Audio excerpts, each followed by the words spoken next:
Hello everyone, and let me welcome you to the CL podcast. Let us start with the episode of this series of CL Uni-Verse, where we are talking about different top universities. Let me introduce the guest for today. Our esteemed guest for today is Mr. Venkatesh Chaturvedi. He is a BTech Electrical from IIT Patna, and after which he did his MBA in Strategy and Marketing from ISB Hyderabad. He is currently serving CEO's office at Samagra, which is a prominent governance consulting firm. He has a wealth of experience and expertise that we are going to unlock today. He has been recognized with a lot of prestigious accolades. For example, he has been awarded the Torchbearer Award at ISB Hyderabad, right, and Director's Gold Medal at IIT Patna for his outstanding all-round performance in his college. Mr. Venkatesh, I am very privileged to have you in this conversation, and we are going to talk about ISB Hyderabad today. Thank you so much. It's indeed a pleasure to be here with you, and it will be amazing to talk about ISB and let all of our viewers know, a lot of things that they might not be aware of about ISB yet. Right. So, how are you today? Doing well. It's a cold weather outside, but I think pretty good. Yeah. Right. Okay. So I want to start with the discussion on ISB. Sure. On the very relevant question that comes to everyone's mind, and the question is, what is the PGP program of ISB, and how is it so special and so different from a lot of other MBA programs that we see in the country? Understood. Right. The PGP program of ISB, or the postgraduate program, is the flagship program of ISB, which was started back in 2001. So 2001 में जब start हुआ था, it was only the Hyderabad campus which was established back then.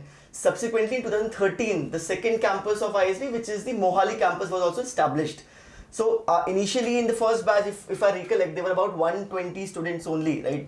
So that is the founding batch in 2001. But today, if you look at the batch size, it has increased to about 900 students. It keeps on fluctuating about 50, to the upper side or the downside, and spread across with 600 in the Hyderabad campus and around 300 in the Mohali campus. Right? But the campus, one of the very interesting things about ISB is that it believes in the idea of two campuses, one school policy, which basically says that they do not differentiate between the two campuses at all, which is one of the very unique characteristics of ISB.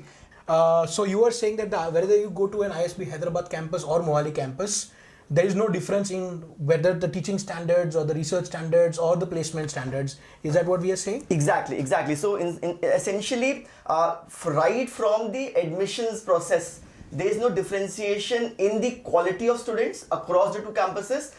To the time when the placements are happening, there is no differentiation. In fact, these students are told very particularly by the PlaceCom or the placement committee that they don't have to disclose their campuses at all. Neither is the campus written on their degrees. Great. So therefore, because the pedigree is very standardized across both the campuses, the processes, the faculty, the infrastructure is pretty much equivalent across the two campuses. There's absolutely no difference, except the fact that the weather is probably more extreme in Mohali than in Hyderabad. Absolutely. Great. So now the automatic next question which comes in for from the audience perspective is, if generally ISB is known to take working professionals, right? So first of all, for the PGP program specifically, is it true that they take working professionals only? And what is the general profile of the students who should apply and who get selected into the program? Got it. Right. So yes, it is indeed true that ISB takes only the working professionals, but that is when they are entering into the batches.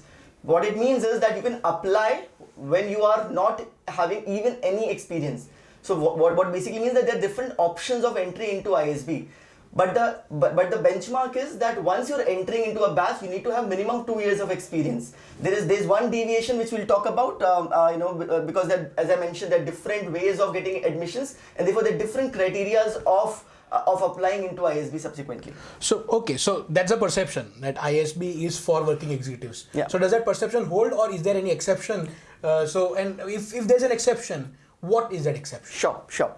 Right. So there are three ways in which you get into the ISB process. There is one, the general admission process only eligible for people with more than 2 years of experience, right? So you have to have minimum 24 months of experience, and then only you are able to apply through that process of the which we call as the normal admissions process, right? But there are two different ways of admissions, which is the YLP or the EEO.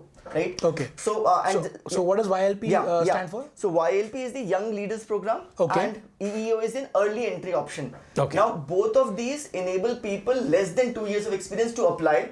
Now the only caveat is that they can only join ISB once they have completed 24 months of experience. Right. Right. So that's the thing that's what I was mentioning in the previous So answer. is it what we call a deferred admission? Yes, of sort? precisely. So you can get a 1 year or a 2 year deferred admission. Right. Depending upon at what stage of your career you applied, whether you are in your pre-final year. So just to make it clear for the audience as well, if I am a fresher from a college and I want to apply to ISB, and let's say I am able to get the scores that are required, and we'll talk about which exam and everything. Right. Well, let's say I got the cutoff right. I get an admission, but I will have to still complete 2 years of experience, 24 months of experience in industry, and then come back to ISB to complete my course. Am I getting this right? Perfectly. So people as early as pre-final year can apply for the Young Leader Program, and they can apply also in their final years, and then subsequently get a 2-year deferred admission. Right? And what does deferred admission, as you rightly said, is that you basically need to work, have a full-time job for the next 2 years, and then come back and join ISB. Right. Yeah. Great. Okay, so that was about YLP, and you mentioned something called EEO, early entry option. Yeah. So how is that different from the YLP? Yeah. So the fundamental principles remains the same, that you get a deferred admission. The only difference is here, people who have about some few months or a year of experience can apply. Okay. So basically, if you're falling short of those 24 months of experience, you can apply while you're at job, and then subsequently get a deferred admission. So for example, if I have a 15-month experience, I can still apply, but I will still be able to join after 24 months get over. So it's another form of deferred admission only. Precisely. So basically what I understand from what you said, Venkatesh, is anyone can apply. It's not just the working executives, right, as we say, but also the freshers and someone who does not have the requisite 24 months of experience may also apply and get through. Correct. Is that what we are saying? Precisely. So then and another natural question that comes out of this is what are the exams that I must give, right, to be a part of the PGP program, and whether for this YLP and EEO and the PGP program, is there a different sort of a cutoff for the different kind of students with different profiles? So essentially, if you look at the exams which one has to give for getting admission into ISB, it is because of the fundamental principle that ISB follows the global B school standards, and that's the vision by which ISB was started with. And therefore it does not, because I understand a lot of people have this question that if I have given CAT examination, will I be eligible for ISB? The answer is no, because it recognizes two major exams, which is GRE and GMAT.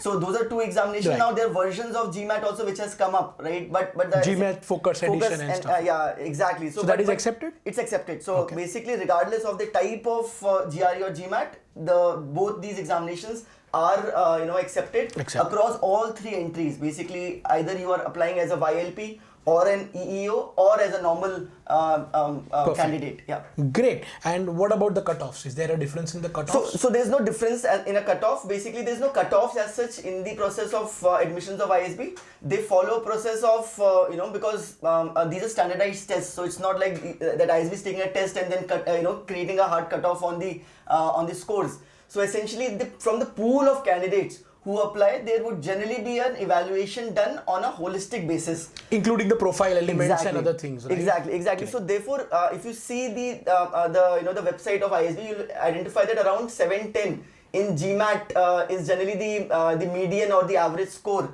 but the range is from about 590 score till about 780. So people across those spectrum apply, and therefore depends upon the pool of candidates, their relative profiles, and a holistic evaluation that eventually these cutoffs get identified. Right. But something I like to highlight very strongly is that these scores, GMAT or GRE, are just one aspect of the whole evaluation process and is not an end in itself. So, Right. you have to create a complete profile and, kind of have a holistic personality to then get a, admissions call or an interview call. Okay, great. That answers a lot of things. One more question, no, on behalf of audience that I can think of quickly is, what is the average age or average the working experience Got it. of the batch as such? What is the highest? We understand that lowest to hota nahi, because even a fresher can apply after 24 months. Yeah. So what is the average and the highest work ex that you generally see at ISB? Got it. Right. So, and I'll come to an anecdote regarding this answer Please. from my own personal experience later. But let me first cover what you've asked. Right. So essentially, as I mentioned, 24 months is the minimum that a person has to have an experience before joining ISB. So the minimum experience generally is obviously 24 months. Right about there. Right. But the maximum is 20 years. Right, and these are not just numbers on papers. So it's not like they've just created it for the sake of having a wider spread of people to apply. But indeed, there are people with 20 years of experience who are your batchmates. So that is an interesting point right there, because that means that people who are watching, and if they have 10, 12, 15 or more years of experience, may also apply, and there's a good chance of them getting Exactly. Great. In fact, and I think to answer your question completely, between the experience of 2 years till 20 years, the average experience is somewhere around 4 to 5 years of experience, right? So you'll find a lot of people between the spread of 3.5 to 7 years of experience. All right. So bunch of people will be within more that. of those kind of people Yes. are applying. I'm Yes, sure exactly. it's not about the selection, it's also about the number of People applications. who are applications, precisely. Right. Yeah. Right. Great. Yes. So you had talked about something about an anecdote. Right. So, Yes. So basically, I was mentioning about the reason for me to apply to ISB and then choose ISB as one of my top choices. Right. Amongst the various options I had at that point of time. So this particular fact that there are a lot of working professionals and there's a range from 2 years till 20 years was one of the biggest factor driving me towards ISB, because at that juncture I was having 5 years of experience. I was at age of 27. What I considered was whether the school which I go to has more experienced people than me or even lesser experienced people than me. And so the range of experience and exposure that you get is crazy, right? Exactly. So that motivated me to get into ISB, because then I would have wider exposure, across the spectrum, with different industries and different levels of experiences. Right, absolutely. Great. So now we come to the point where we've understood how to get into ISB through the exams and all. Now the question is when. Right. So when should a student start applying, or when should he apply? What's the right time, or what's the ideal time to do so? Sure. So very similar to many of the global B schools, ISB also has different rounds of applications, right?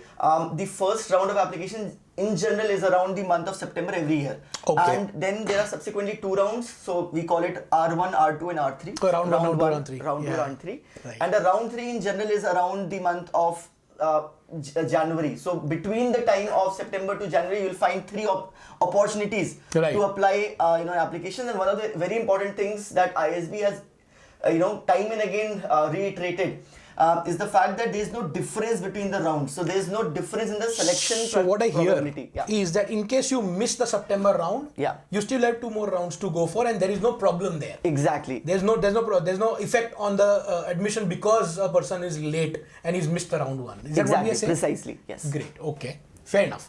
So again, this takes care of when to apply. Yeah.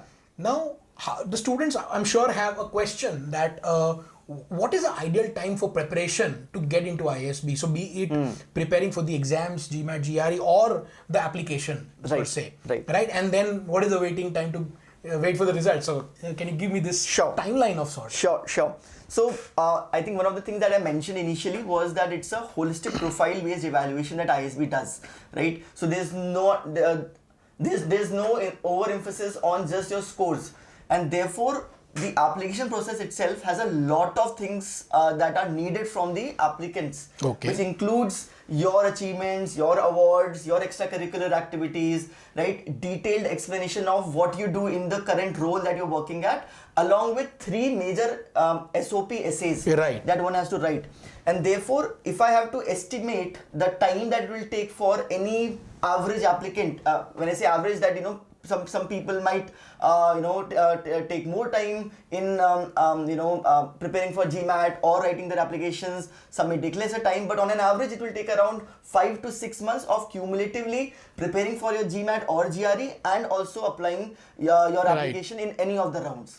So being a part of the business, I exactly know what you're saying, because SOP writing is not an easy task. Yeah. It takes its own time, and it takes a lot of effort to come to the right answer. Exactly. Right? And so I get that. So time may not be defined exactly that it might take 5 days or 5 months. You can't say that. Sure. Right? I get that.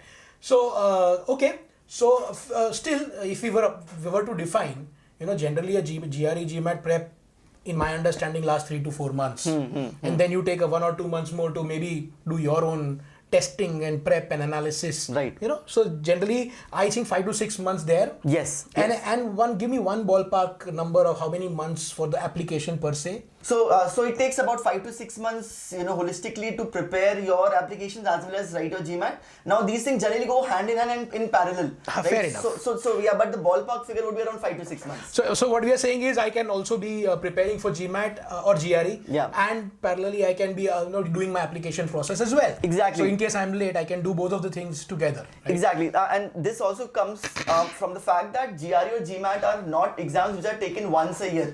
You can give it any time of the year and multiple times. Yeah. So therefore, what happens is a lot of people just before even the round 1 application deadline is there, tend to write their GMAT or GRE just 10 days before and get a good score and are then getting admissions. So right. there's no fixed it's not even sequential, as I mentioned. Right. Things can go parallel as well. Right. Yeah. Great. So I think we've had a very insightful and very enriching discussion with Venkatesh. And personally, I enjoyed talking to you. It was very easy, to talk to you. And it's lovely to have you here. Same here. Stay tuned for next episode with Venkatesh. We will be coming up with more such episodes in the near future. Do press the bell icon and subscribe to get the updates about the upcoming episodes. Thank you so much.